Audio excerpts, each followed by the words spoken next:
Welcome to the City Rev Life podcast. My name is Angelica and I will be your host today. And today we have a special Barnes in the house. Woo, woo. Rebekah. Yay, holla, I'm here. Welcome. When was the last time we did a podcast together? It's been a while. I've taken a minute just to do some City Rev Women stuff here at the church. Yep. So it's been a while, but I'm excited. Okay. So what have you been doing? What's been going on with women's? Yeah. So our City Rev Women is just amazing. We've got so many small groups, and then we gather together twice a year to celebrate what God's doing across our campuses. And we usually have a time of teaching, fellowship, but it changes every time. We kind of switch it up. So it's a good time. Yeah. And so I'm excited because new season, now we get to do this together. That's right. And this one, this podcast is basically going to be borrowing from the City Rev Women's mission or ministry season. And what are we going to be talking about today? Yeah, so our ministry focus as women this year in 2026 is all about this idea of Sabbath rest. And it's not just exclusively for women, because I think, right? Like I think we all need rest. Yeah, I think we all need that. And it's in the Bible for a reason. God commanded it for a reason, and it's for all of us. So I think I'm excited to just kind of take this topic apart and look at it through different lenses. Yes. In the different aspects of our life. Yes. I know you have been resting in this topic and just diving into what Sabbath means. So let's just get into it. So what have you learned? Yeah. So I think, Matthew 11 talks about just this invitation to rest. And it's that scripture when Jesus says, all ye who are weary and heavy laden, come and I will give you rest. And it's this beautiful invitation that Jesus knew we would need, because our nature is not to rest. Yes. It's just be busy. It's just be busy all the time. And I don't think a lot of us, especially in our South Florida culture, know how to do that well. So, just God inviting that and knowing our frame, knowing how we're made, we're designed. We are finite beings. And so we're not meant to go endlessly. And He knows our limitations and He knows what's best for us. And so I think that invitation to rest is ultimately for our good. Yes. Yeah. So, and then our part in response to that, I think out of Hebrews 4 talks about, now make every effort then to enter that rest. And I love that because it's not a formula. Yeah. It's commanded, but it's not this religious activity, right? It's not legalism. Yeah. There isn't like a particular way to do it. Right. Or, you got to rest this way.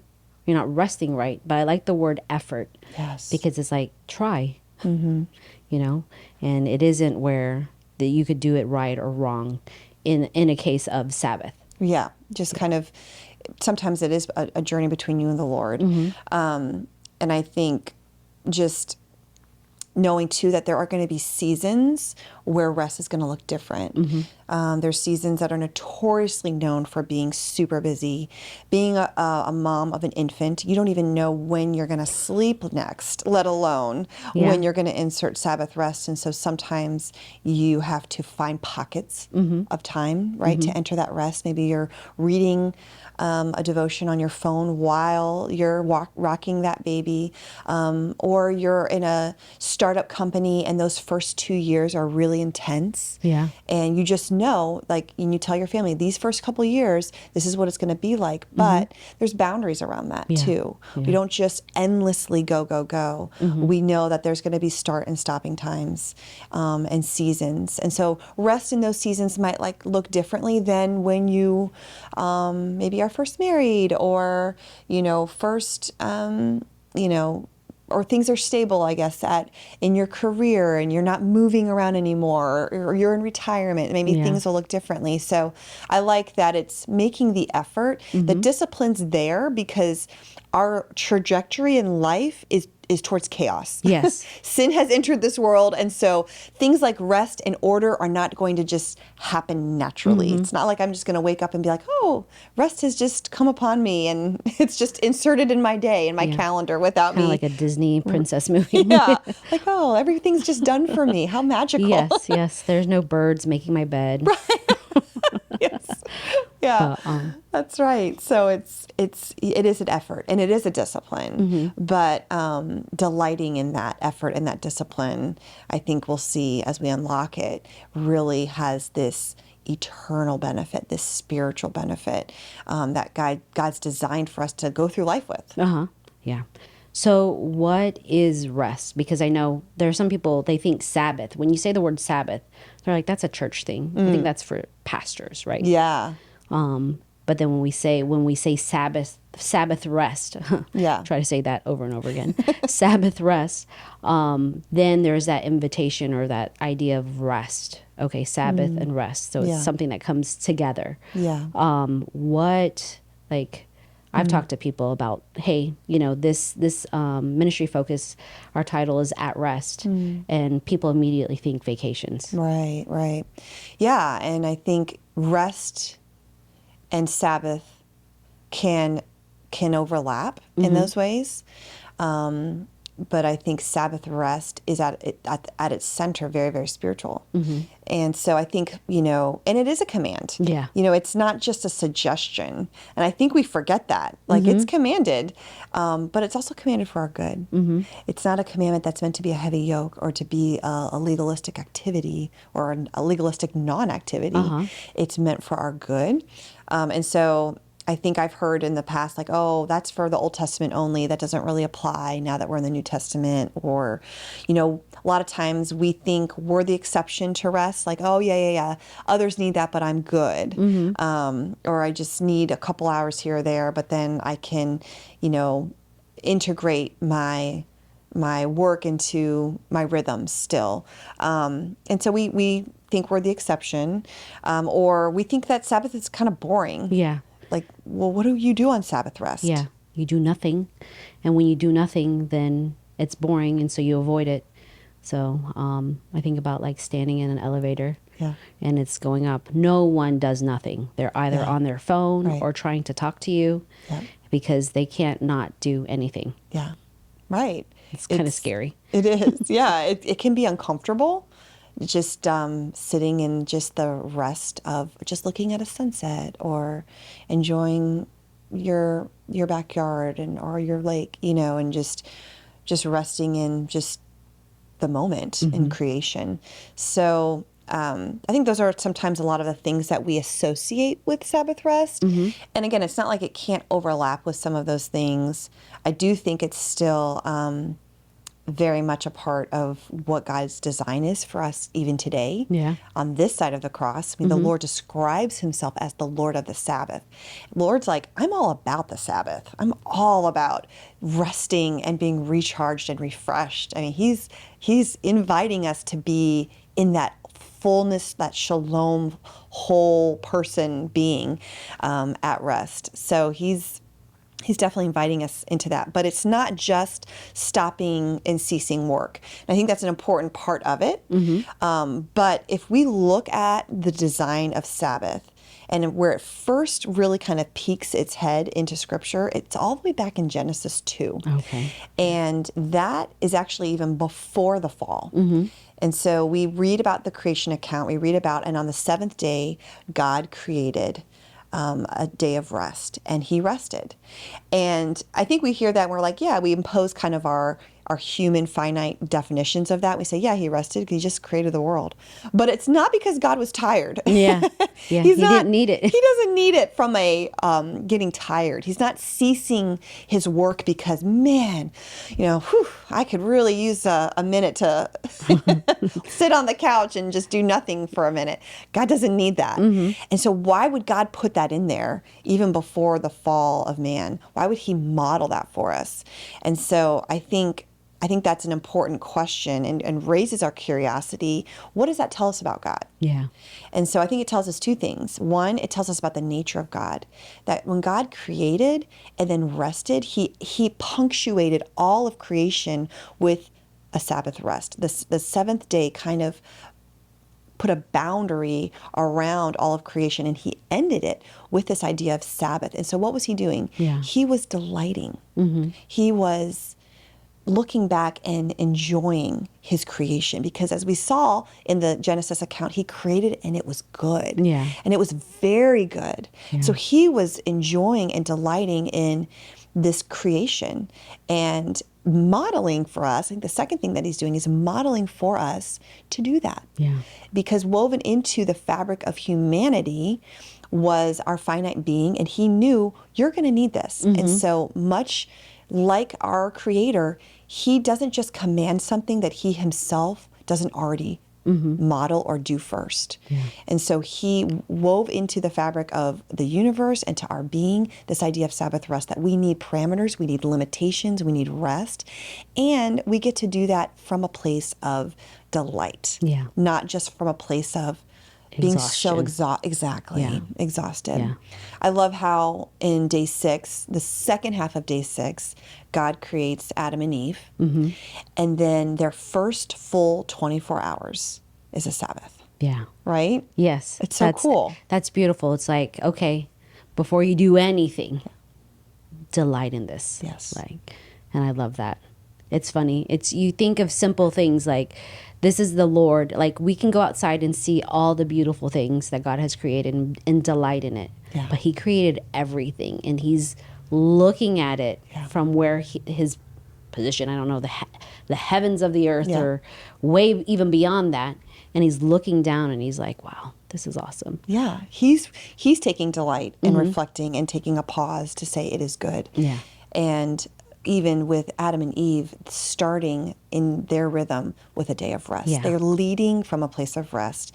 They're commanded to work the garden, but first to rest and enjoy and see that it is good. Yeah.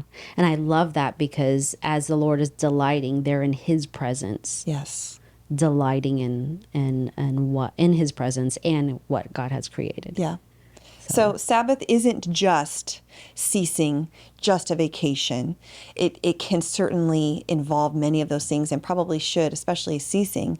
But sometimes we don't always Sabbath on vacation. Yeah. Or if we are only Sabbathing on vacation, then we're really shortchanging ourselves, because the command is there on day 7 to rest and to just know, like, enough for now. Like, that's enough for now, and delight in what he's done. Chances are our projects aren't done yet, and we feel the tension of, oh, but I still have to do X, Y, and Z.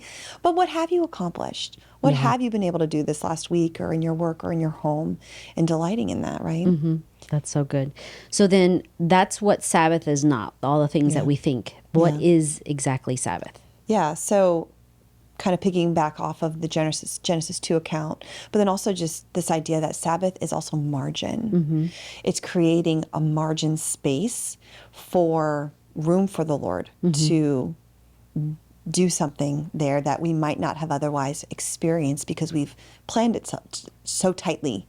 There's this one quote by an innovator and leader named Brad Lamech, and he says this about margin. I think it's really insightful. It says, margin is a powerful concept.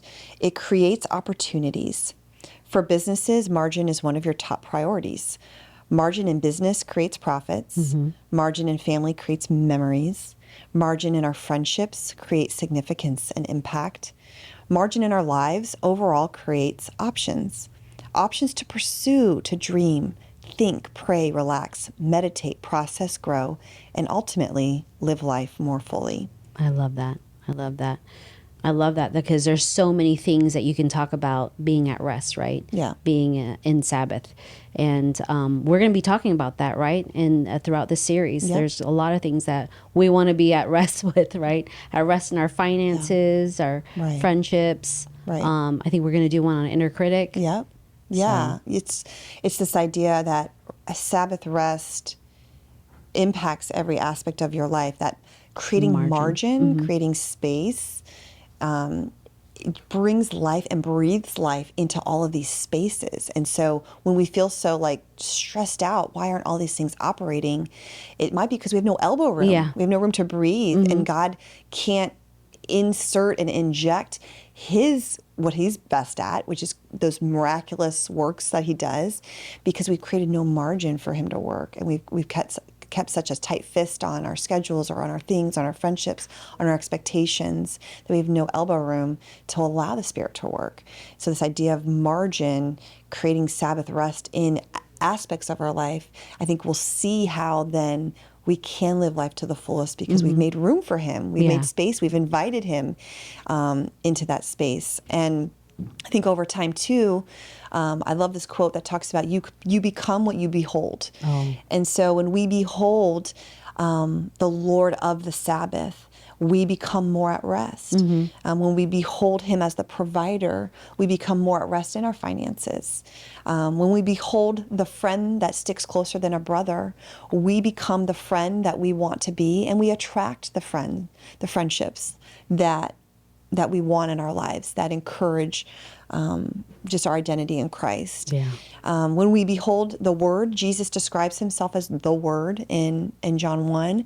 And when we behold him as the Word, the final word spoken over our lives, then all other words, like those words from the inner critic that we're going to talk about, fall down in submission to what the Word says about over us, the word spoken over us. And so I think beholding the Lord of the Sabbath in all the aspects of our lives that he's trying to Sabbath with us and over us, we end up becoming then what we ultimately desire and want to become. Yeah, I love that word, behold. You know, you think of those like old literature, behold the beauty of the sunset. Yeah. You know, we don't want to see a sunset on a screen, right? We want to be in its presence. Yeah. We rush over to immerse ourselves. Yeah, and see it. So there's beauty in that. There's delight in that. And I love the word behold and how it describes that. Yep, absolutely. So I'm excited. I think it'll be really great to unpack this in different aspects and corners of our lives. Yes, there's so much to talk about, but I love this.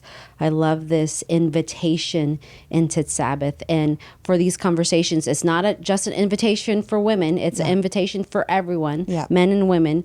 But I love just this conversation that we're going to have over Sabbath and just the idea of how we can be at rest in these certain things that cause us anxiety or we keep ourselves busy with. So next time, join us for being at rest with our inner critic or from our inner critic.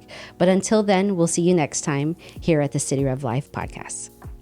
Thank you so much for listening to the City Rev Life podcast. Feel free to subscribe and leave a rate and review. We love it when you share it with your friends on social media, so don't forget to tag us at cityrev.church. If you're interested in more resources, download our City Rev Church app and follow us on social media. Have a great day.